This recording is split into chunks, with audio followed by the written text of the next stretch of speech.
On February 27, 2015, 18-year-old Daylenn Pua went on a hike to Stairway to Heaven, one of Hawaii's notoriously dangerous trails. He left his home in Big Island for a while to visit his grandmother in Waianae, but of course, he came to Oahu with another agenda, a thrilling yet illegal one.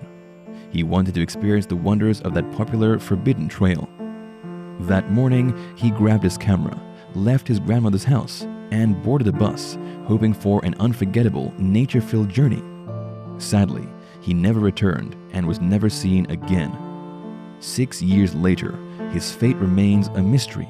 No eyewitnesses, no dead body, none of his possessions were found. Nothing. What could have happened to him? Stairway to Heaven, or Haiku Stairs, is a restricted hiking trail in Oahu. It's an Instagram favorite destination, the obsession of thousands of travelers. But what many people don't know is that it's actually illegal to hike in this area. It's dangerous. We're not just talking about steep terrains and dense jungles here. There is a long, unstable, decades-old staircase involved, exactly how it got its name. So, you may be wondering why there are stairs in the mountains. Well, this is not an ordinary hiking trail. If you're a passionate traveler and at the same time a history lover, you might love the story behind this place. Stairway to Heaven is quite a historic place, a piece of World War II. The mountain hosts a top-secret facility built by the US Navy back in 1942. It was used to transmit radio signals to Navy ships patrolling the Pacific. Since the radio transceiver needed to be installed in a high place, they decided that the summit of Pu'uke'iakeho was the best location for it. The stairs led to the station antenna about 2,000 feet up on the mountain. In the 1950s, when the naval base was decommissioned, the facility was turned into an Omega navigation system station. Around this time, the wooden stairs were removed. They replaced the wood with metal steps and ramps. Until now, the remnants of wooden ladders may still be seen beside the metal staircase. All in all, there are 3,922 steps. At some points, the stairs appear almost vertical, clinging to the side of the steep elevation.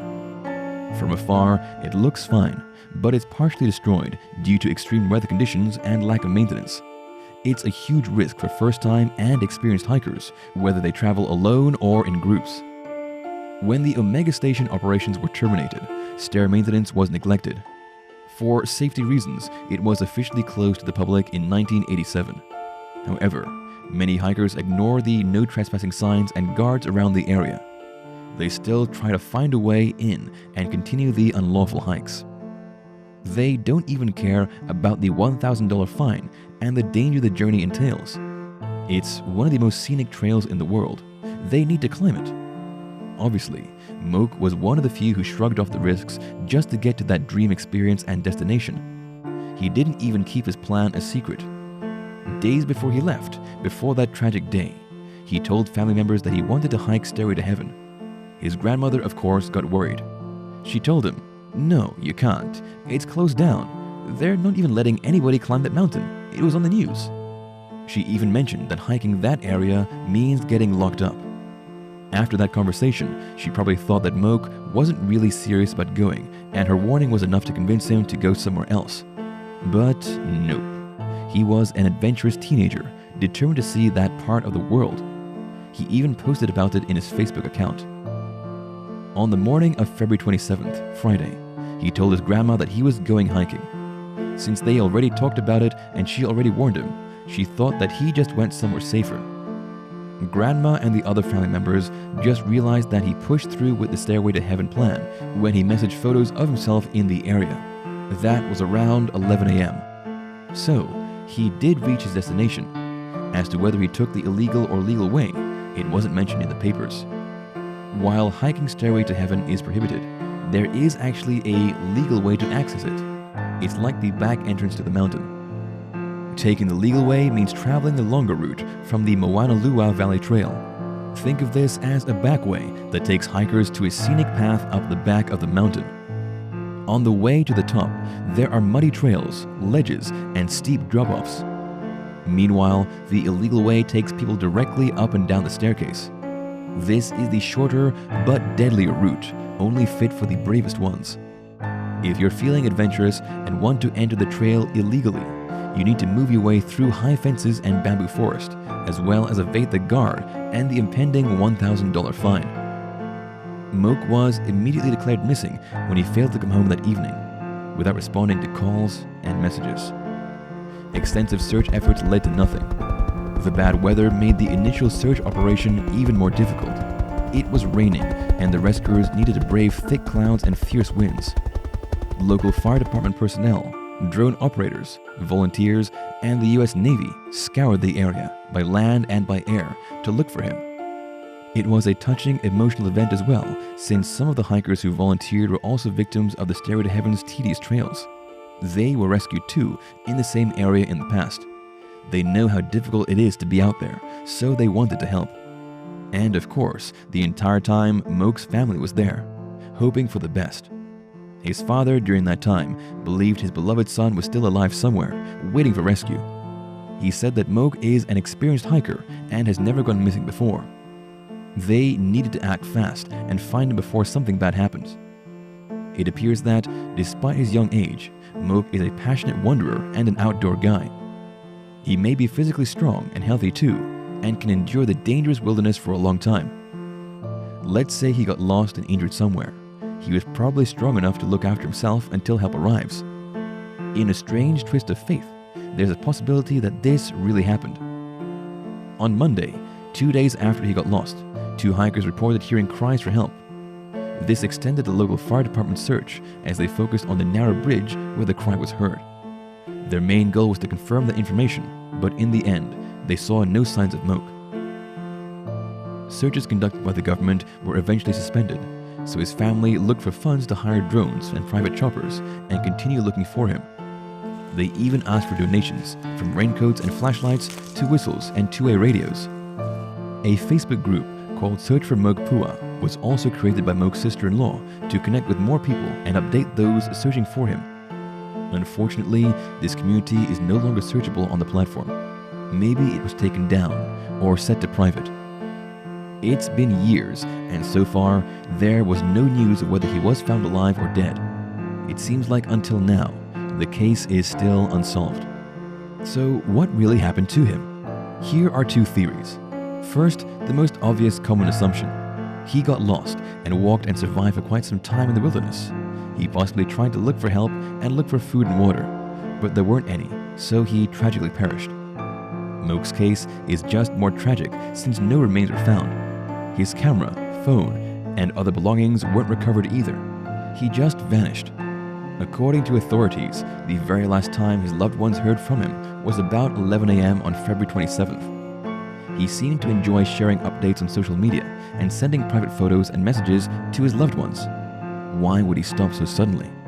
Did his phone run out of battery around that time? Experienced hikers say that in Stairway to Heaven, the farther you go, the more dangerous it gets. Any hiker who took on treacherous terrains and failed to come back possibly met the same fate. Also, powerful storms pass Oahu once in a while, further weakening the stairway itself and making the surrounding terrain even more disastrous. Megan Huber of Oahu Search and Rescue said that Moke likely took a wrong turn and ended up in a tricky area. Maybe he had slipped and fallen over one of the many cliffs and was then swept out to sea. The second theory is a sinister one. Maybe there was foul play and he unknowingly captured his killer in the last image that he took and sent his family. At first glance, the photo in question seems like a normal scenic shot around the forests. However, some eagle-eyed people pointed out that something bizarre lurks in the background. Here, take a look. With a closer, more thorough inspection, it appears that there's a man crouched down in the bushes, but it's so blurry. Was he relieving himself in the foliage, hiding, or picking up something on the ground?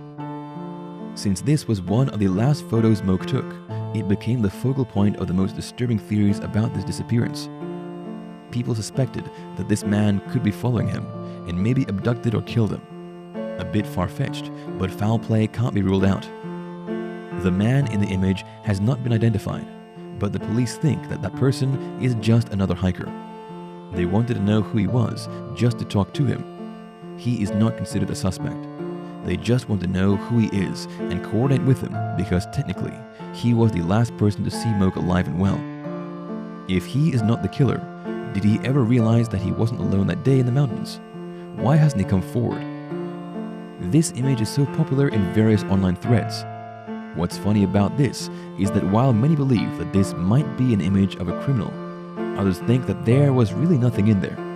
They don't even recognize the figure as human. Others say that it looks like a bear, Sasquatch, or any other animal. It can be a man wearing dark clothing, but from afar, it just looks like a black entity. This is actually the part where it gets confusing. I don't know. Maybe the photograph needs to be taken to a specialist who can check if it's really another man, and if possible, enhance the quality and come up with a sketch of what he may look like. For now, all we can do is wait for developments in the case. There are tons of disappearance cases involving hikers exploring dangerous trails. Stairway to Heaven is just one of the many that claimed many adventurous lives. Moke was just one of the several victims of its fatal landscape. Another is Fritz Hasenpusch, a DJ and entertainer who suffered from an apparent internal injury while hiking back in 2012. He was exploring the mountains with two friends when he had a cardiac arrest or stroke in the early hours of August 5th. Sadly, despite his friends' CPR efforts, he didn't make it. The fire department helicopter had to wait until after sunrise to airlift his body from the trail. Just imagine how awful the situation was. Authorities already know you need help, but reaching your remote location may take several hours. If you live in the Waianae area and have some information about Daylenn Pua's case, please reach out to authorities as soon as possible. Moke stands about 5'7" with black hair and brown eyes. Also, if you know the alleged man in the photo, let the police know. It's been years, but whatever information you know would be such a great help to the family. You can either call 911 or contact the Honolulu Police directly at 808-529-3111. We'll end this video right here, but feel free to comment your views down below. I would love to know what you think, most especially about the supposed man in the photo. Family, friends, and authorities believe it was indeed a person. But was it really? Also, let me know what other topics you want us to discuss in the upcoming episodes. We welcome all suggestions. I hope you enjoyed watching this video. If you did, please consider hitting the like and subscribe button. Don't forget to click the notification bell too, so you can get notified each time we upload new videos 3 times a week. See you!